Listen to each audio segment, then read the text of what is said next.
Hi. അപ്പം ഞാനും ചേച്ചിയും കൂടി ഇന്ന് മലയ്ക്ക് വന്നിരിക്കുകയാണ് കേട്ടോ, കൂന് നോക്കാൻ വേണ്ടിയിട്ട്. ഞങ്ങൾക്ക് തന്നെ പണിയെന്ന് വിചാരിക്കേണ്ട. കൂന് എനിക്ക് ഭയങ്കര ഇഷ്ടമായതുകൊണ്ട് നോക്കാൻ വേണ്ടി വന്നിരിക്കുകയാണ് കേട്ടോ. ഒന്നോ രണ്ടെണ്ണം എങ്കിൽ കിട്ടിയാലോ അത് പറഞ്ഞിട്ട് വന്നാണ് കേട്ടോ. അപ്പോൾ ഇതാ ഒരു കാലം കൂന് കണ്ടു കേട്ടോ. ഇതാണ്ടോ പെരിങ്കാരിയാണ്, ഓരോന്നേ ഉണ്ടാവുള്ളൂ കേട്ടോ.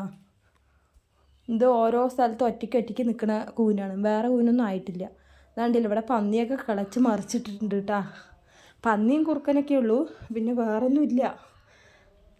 എന്താണ്ടില്ലേ ഞങ്ങൾ കാട്ടിക്കൂടെ നടക്കുകയാണ് കേട്ടോ.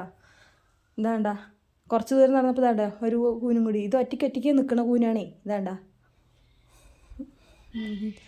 ചേച്ചി അതിനെ പോയി വലിക്കുകയാണ്.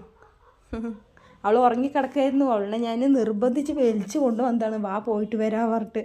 അവൾ പണിമാറി വന്നിട്ടുണ്ടായിരുന്നുള്ളൂ. വന്നിട്ട് ഞാൻ വാടി പോയിട്ട് വരാൻ പറഞ്ഞിട്ട് പറഞ്ഞാണ്. ഇതുണ്ടല്ലേ ഞങ്ങളുടെ മലയാണ്ട് ഞങ്ങൾ കയറി മലൻ്റെ മുകളിലെത്തി. ഇനി കുറച്ച് ദൂരം കൂടി പോയി വെച്ചാൽ മലൻ്റെ നെറുകെത്തും കേട്ടോ.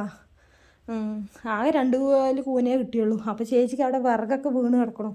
അപ്പോൾ അവൾക്ക് അതാണ് സങ്കടം. വിറക് വലിച്ചിട്ട് വരായിരുന്നു പറഞ്ഞിട്ട്. കാറ്റത്ത് പൊട്ടിക്കിടക്കണതേ. ഇതാണ്ടില്ലേ ഈ വള്ളിക്കൂടത്തിൻ്റെ അവിടെയൊക്കെ നിറയെ കൂനുണ്ടാവുന്നതാണ് കേട്ടോ. പക്ഷെ ആയിട്ടില്ല, അങ്ങോട്ടൊന്നും പോയില്ല. ഞാൻ ചേച്ചിയല്ലേ ഉള്ളൂ, അപ്പോൾ ഞങ്ങൾ അങ്ങോട്ട് പോയില്ല കേട്ടോ. കൂനൊന്നുമില്ല, 2 കാല് കൂന് തന്നെ കിട്ടിയുള്ളൂ. ഇനി കുറച്ച് ദിവസം കഴിഞ്ഞാൽ എന്തായാലും കിട്ടും നിറയെ കൂന്. ഏട്ടൻ വന്നിട്ട് എന്തായാലും മലയിൽ കയറും, അപ്പോൾ കാണാം കേട്ടോ കൂന്.